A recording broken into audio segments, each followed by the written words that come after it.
Hola, salam Just Indo. Ya, jadi gini, gue mau bikin video ini berdasarkan statement gue yang di Offside Duo, di mana gue bilang ya kita nggak bakal lolos Piala Dunia. Karena setahu gue kan 45 tim. Ternyata Piala Dunia ini baru ada sistem baru di mana 48 peserta, di mana Asia 8 plus 1. Artinya let's say kalau satu itu lolos itu 9, bisa 9. Nah, 9 di atas kertas peluang tetap besar. Terus kardus-kardus yang terutama beredar di TikTok bilang, ya kalau Coach udah taruhan rumah udah nggak bakal pasti kalah. Yang 2 tahun lalu pas Madrid, ya emang warga TikTok banyak yang tolol. Ya semoga yang di YouTube lebih pintar dikit.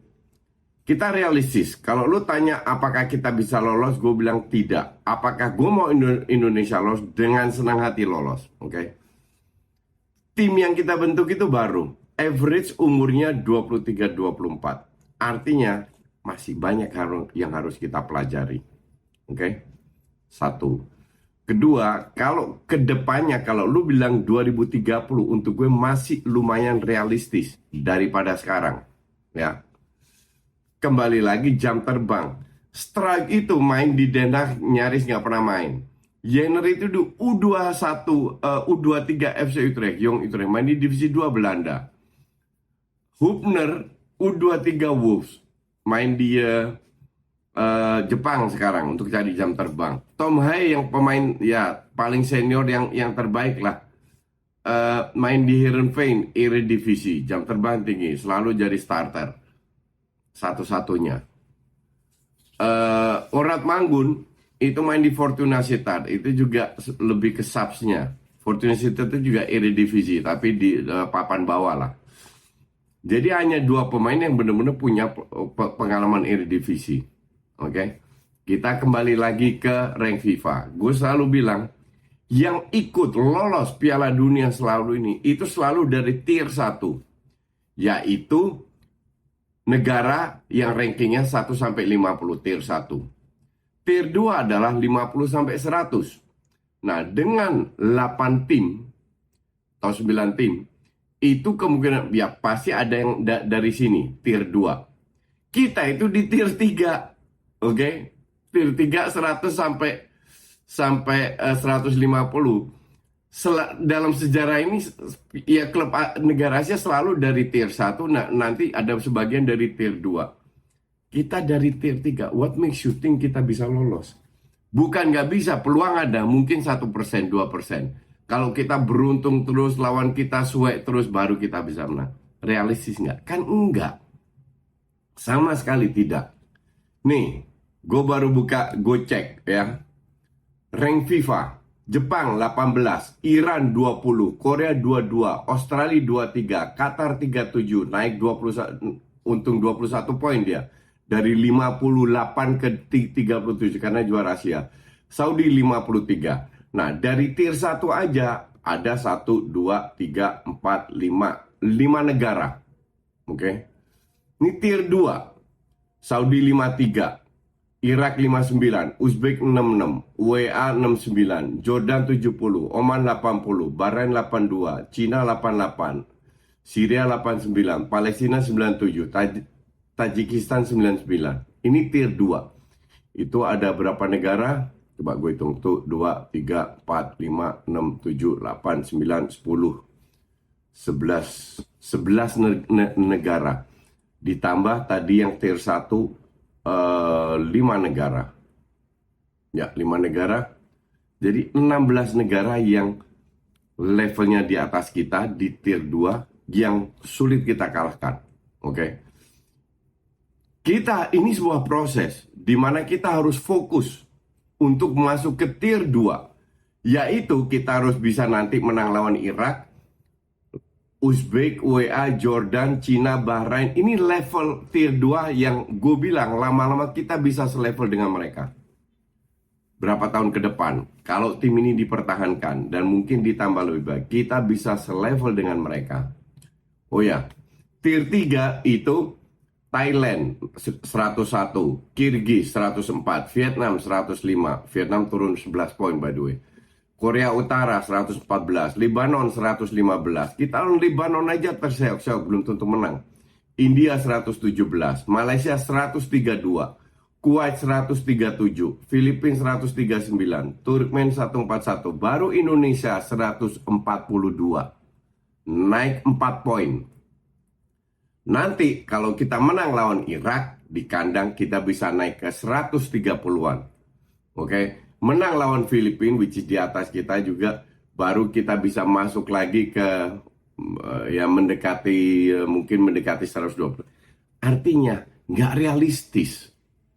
Tidak realistis kalau kita bilang sekarang nggak masuk Piala Dunia 2026. But that's okay.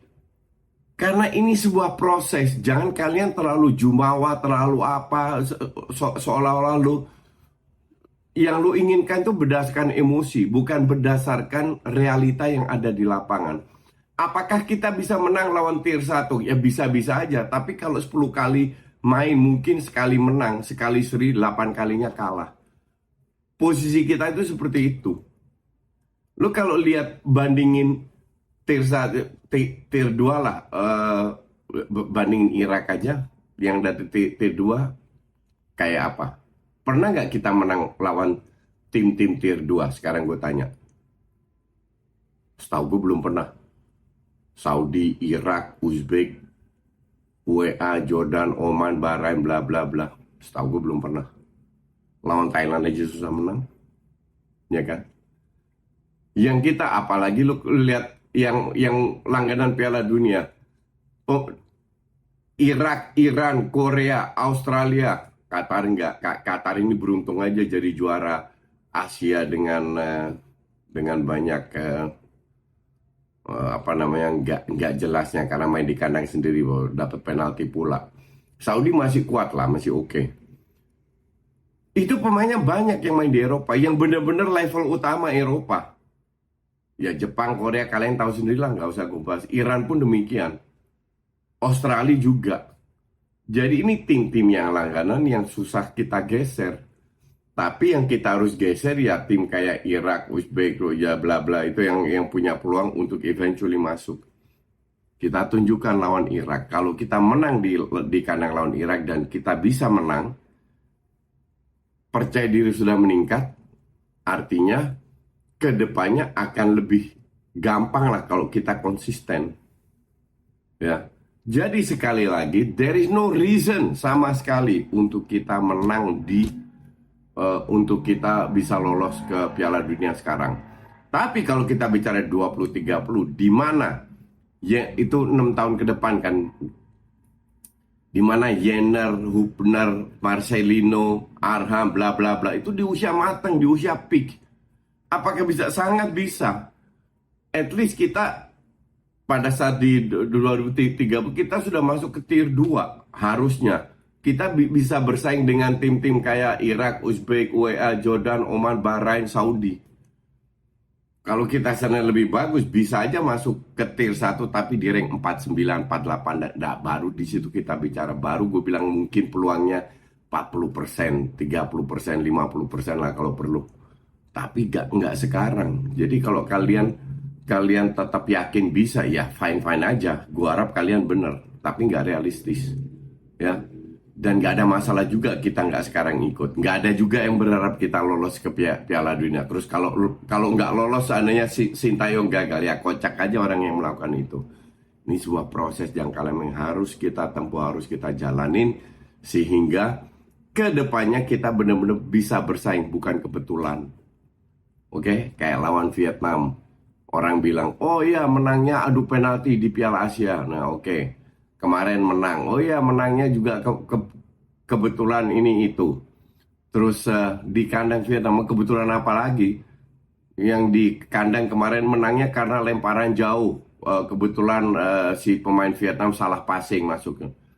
Nah terus yang ketiga, main di kandang lawan, rumputnya bagus, kalah 3-0. Mau ngomong apa lagi? Cari aja alasan terus kenapa kita menang lawan Vietnam. Enggak, kita memang layak menang. Dan itu udah berkali-kali gue bilang.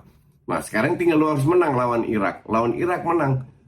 di rank 59, minimal percaya diri lu naik. Bukan berarti lu sekali menang lawan Irak lu bisa lawan-lawan lainnya lu juga menang. Ya nggak gitu juga ceritanya. Oke. Karena ini sekali lagi ini proses, yang namanya proses, it goes ups down, ups down, ups down. Gitu. Ya, itu dulu sementara penjelasan gue. Jadi tolong jangan kardus, tolong, terutama penonton yang dari tweet TikTok itu yang bocah kemarin sore, coba pikir dulu lah sebelum kalian ngoceh. Thanks for watching.